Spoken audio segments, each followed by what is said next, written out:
Hello, Karu Halleck. Um, it is Thursday, the 3rd of February, and I just watched your video that had been truncated or taken down. Watched your other video yesterday, which I enjoyed, by the way. Um, and I know we emailed today about the whole Banksy thing, but I thought it might be interesting to talk a little bit about that. I was talking with Sarah about it, and after poking around and reading for about half an hour today, um, my thought is that it looks like, based on everything that's out there, um, there's no way that Banksy and Shepard Fairey um, conceived this from the very start, because um, Terry Guetta, or whatever, however his name's pronounced, was clearly filming his whole life for years before he was involved in the street art, and he clearly spent a lot of time just taking video of street art. He also, in fact, did make that his documentary called what I can't remember what it was called. It's like Channel Surfing, or Life's a Channel, or whatever. And one of the articles I linked to, he actually there's some guy suing Banksy because he was hired by Terry to cut together the video. Life Remote Control, is that what it's called? I don't know, something like that. And which is ironic.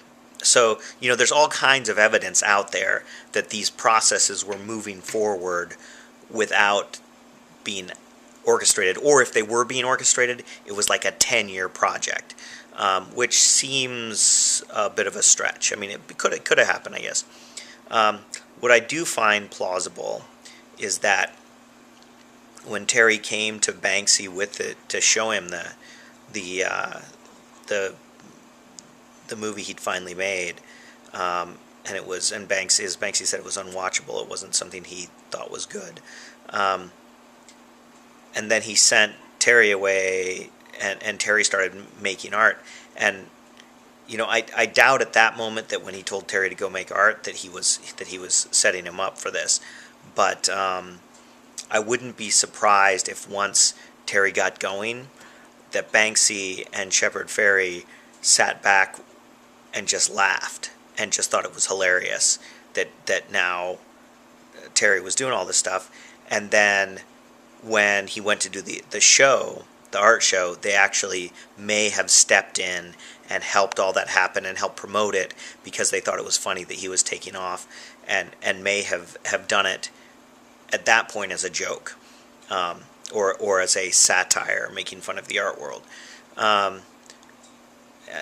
But clearly it's taken on a life of its own. And also, actually, I read there was a couple things about the Terry guy, or Mr. Brainwash, that he actually has other business opportunities, and was in real estate, as well as the clothing store the outlet store, or whatever it is. What do they call it? Well, anyway, where he's essentially buying cast off flawed clothing and then turning that into a commodity by labeling it differently, which is really one of the things that makes it most plausible for me, is that he was already doing this with his clothing store, clearly shameless, and he basically started doing the same thing with art.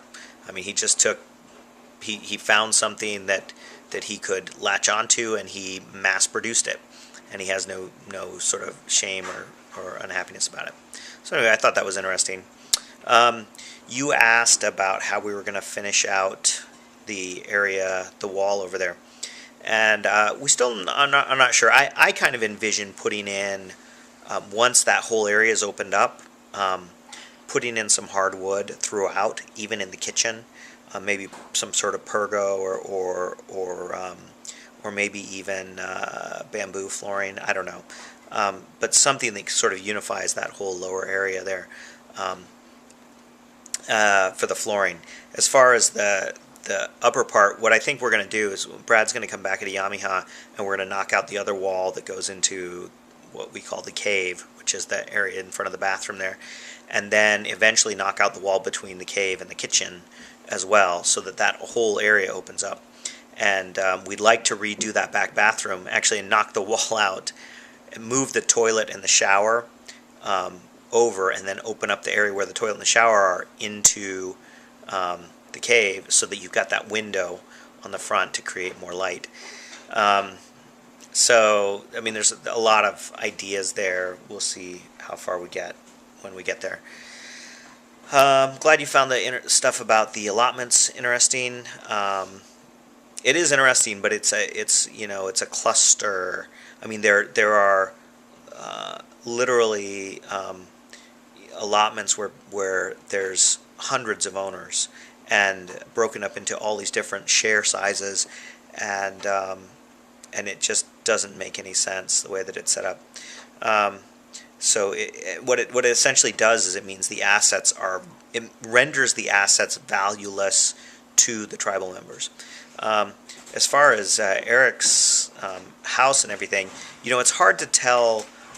I could ask him when his house was built, but it could have been built before the allotment was too fractionated. It could also have been that a tribal member just went up there and built it. And didn't ask anyone, because that's the kind of thing that happened all the time. I mean, people just assumed they could just do it. It's their allotment, and so they may have it could have been before any of this stuff was enforced. Eric has put a lot of money into fixing up that place, put a new roof on it. He had a new foundation put in. He's done a lot of stuff, and he wants to do more. It's actually a really nice little house right now. Yeah, that's interesting. I'm getting excited about MLS starting up.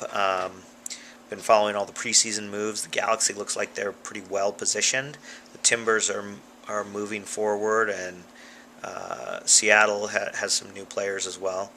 The season starts on March 15th, so I've been following that closely. David Beckham, such a bonehead.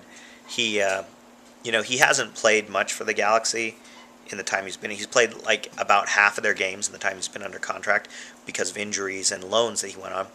And the excuse for going on the loans was always that he wanted to make the England national team. Well, he tried to organize a loan again this offseason to go to Tottenham, and basically the Galaxy refused to let him play.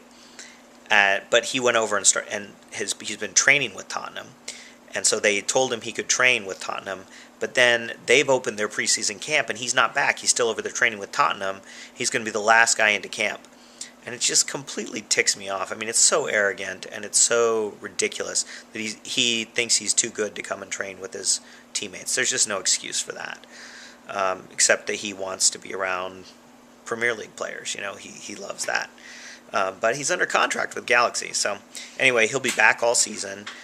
Donovan's back. Donovan took 2.5 months off, chose not to go on a loan because he wanted to get healthy and rejuvenated, and he actually, as an interview, said that this is the first time in years that he's actually taken a long enough break where he was getting itchy to go out and play again, and he couldn't wait to play. So I think that's a really good sign. I'm going to talk a little bit about my working out. I think I told you this, I've been doing the elliptical machine, and I'm just feeling pretty good. I'm excited about it, and I've been doing it every day. I signed up for the Yak Attack soccer tournament today. I'm going to be playing with an adult co-ed team with Cesar, and I'm actually excited about being in shape to play in that tournament. I had such a great time last year, and I'd like to get out there and play this year and have a good time. Anyway, I think that's the only thing I've got. I can't remember if there are other things. Oh, the swimming. Thanks for updating me on all the swimming. Looks like you had a good time. Looks like you've got some things you can learn. It's cool that you're doing that.